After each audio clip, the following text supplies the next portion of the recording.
Ayan. Sausawan. Of course, our rice. Red rice. Ayan. Of course, our balbacoa.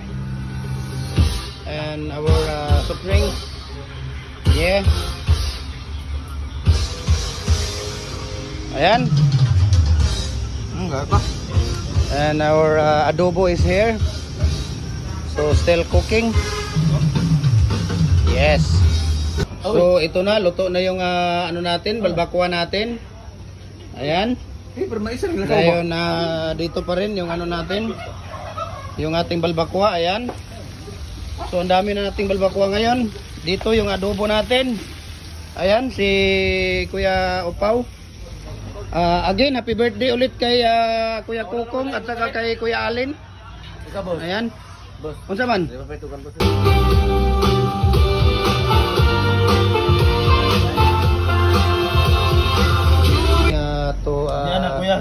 To slice. Ayan.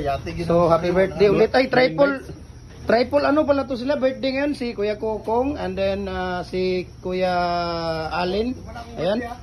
So humana ang birthday ni Kuya Pao, siya ngayon ang chief cook natin. So we're going to prepare our balbacoa.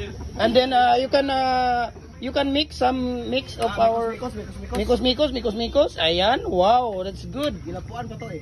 Ayan, nilapuan pa daw eh. Ayan, Tagalog. Balikin simil na vlog ba? Ayan, balikin simil na vlog. Our master now is Kuya Dwight. Happy birthday Kuya Kong. Long time no see. Ayan. Bisita tayo dito sa ating farm ngayon. Yung umaga, dito tayo sa aking mini farm. So tingnan natin dito kung ano yung mga nandito. Ayan, so nandito yung mga Rhode Island natin, no? Marami na rin sila. Tapos marami tayong pabo dito. Ayan, yung Rhode Island natin. Tapos mga pabo. Ayan, marami-rami na rin tong mga ano natin dito. So nandito sila sa loob, no? Dito sila dito. Ayan, yung mga Rhode Island natin. So ang dami, oh. Ayan. So magkuha lang tayo ngayon. Ano yung malaki? Laki mo konser? Ayan. Ayun ang laki sir. Ha? Bae lang? So ito yung mga ano. Yan sila. Ayan.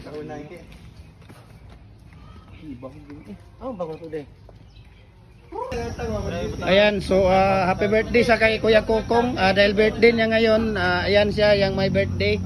So ano to, double birthday to, double celebration silang dalawa ni Kuya Alin. So happy birthday Kuya Alin. Tapos dito, mayroon kaming balbacoa dito. Yung chef cook namin, ayan, si Kuya Kenneth. Ayan, si Kuya Dwight is there. Ayan, then si Kuya Vito is there.